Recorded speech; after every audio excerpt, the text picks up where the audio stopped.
Hello, my name is Dr. Scott Johnson, and this is my presentation entitled Population Control, Pandemics, H5N1, Biological Warfare, and Colloidal Silver, What to Expect and How to Prepare.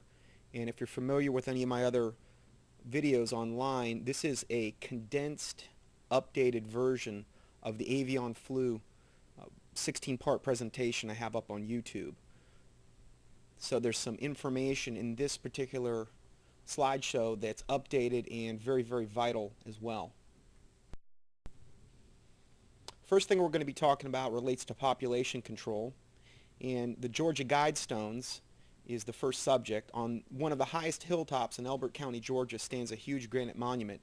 Engraved in 8 different languages on 4 giant stones are 10 guides or commandments.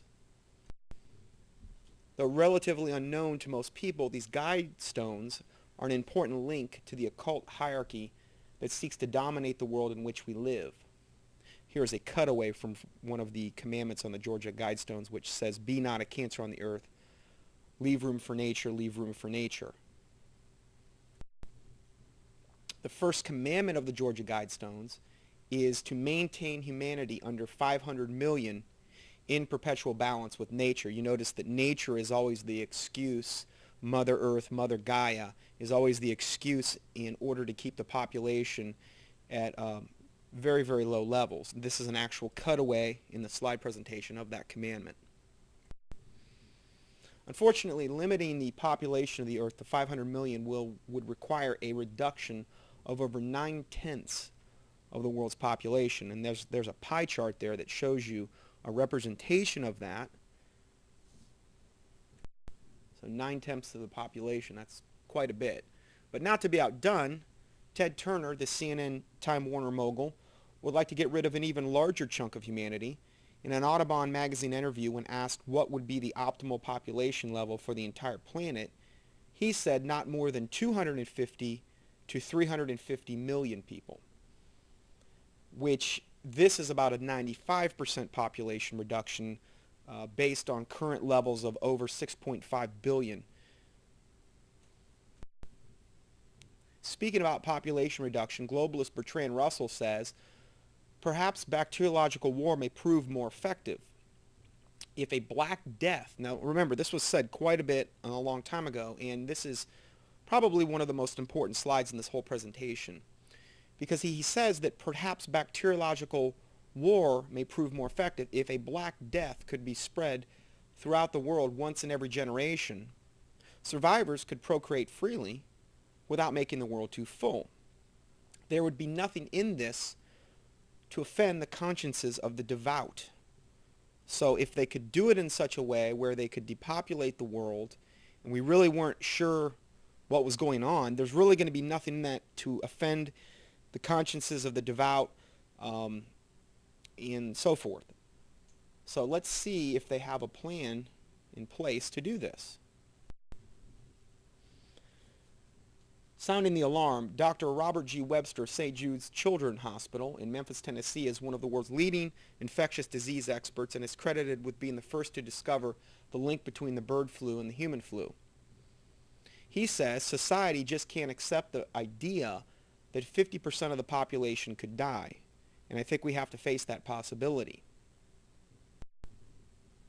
An excerpt from Dr. Sherry Tenpenny's 3606 special report on the bird flu summit reads, at the summit, UN Senior Coordinator for the Avian and Human Influenza and Special Representative to the WHO, which is the World Health Organization, Director General David Nabarro repeatedly used confirmatory language regarding the arrival of the pandemic. This is a picture of David Nabarro. In most of the slides, if I quote somebody, usually I'll try to have a picture of them there.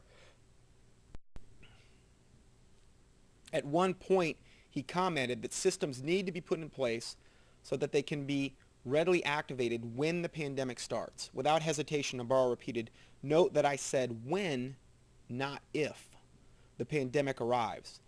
Now that's a really strong statement coming from an insider from the UN and the World Health Organization, and at the risk of sounding overly suspicious, it sounds like the outcome is predetermined.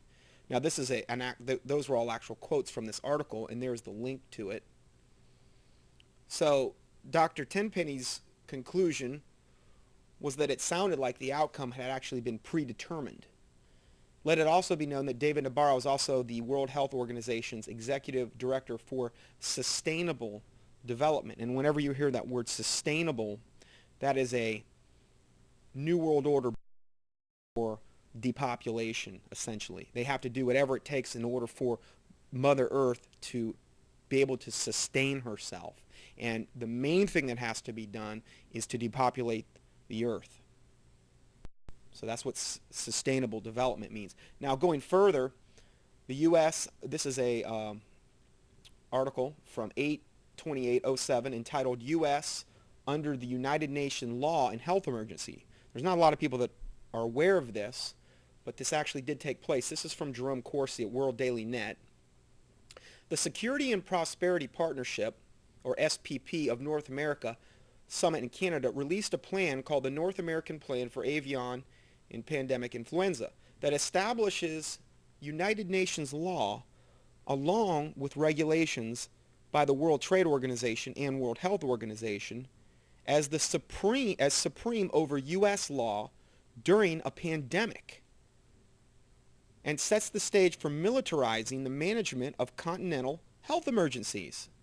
So if we have a pandemic in America, we are under UN law and World Health Organization, World Trade Organization law. World Daily Net could find no evidence the Bush administration presented the Influenza Partnership Plan to Congress for oversight or approval. Now you can read this whole plan. There's the link to it right there, and there's the source article as well. 2 Timothy 1:7 says, "For God hath not given us the spirit of fear, but of power and of love and of sound mind." Psalm 18:2 says, "The Lord is my rock and my fortress and my deliverer, my God, my strength in whom I will trust." So I try to always bring people back to the scriptures, because looking at this types of information, it can become very overwhelming very quickly. This next article is entitled Project BioShield, Medical Martial Law and Forced Vaccinations. This is a picture of President Bush signing Project BioShield on July 21st, 2004.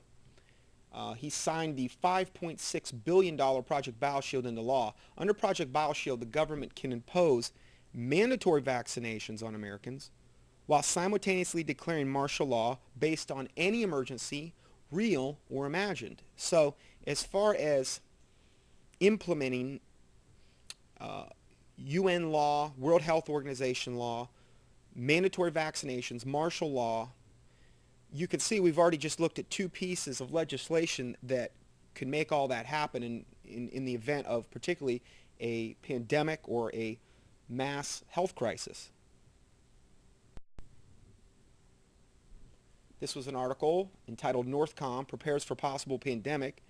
U.S. Department of Defense announcement, U.S. Northern Command recently hosted representatives from more than 40 international, federal, and state agencies for an exercise designed to determine what governmental actions, including military support, would be necessary in the event of an influenza pandemic in the United States. This was all the way back in January of '06.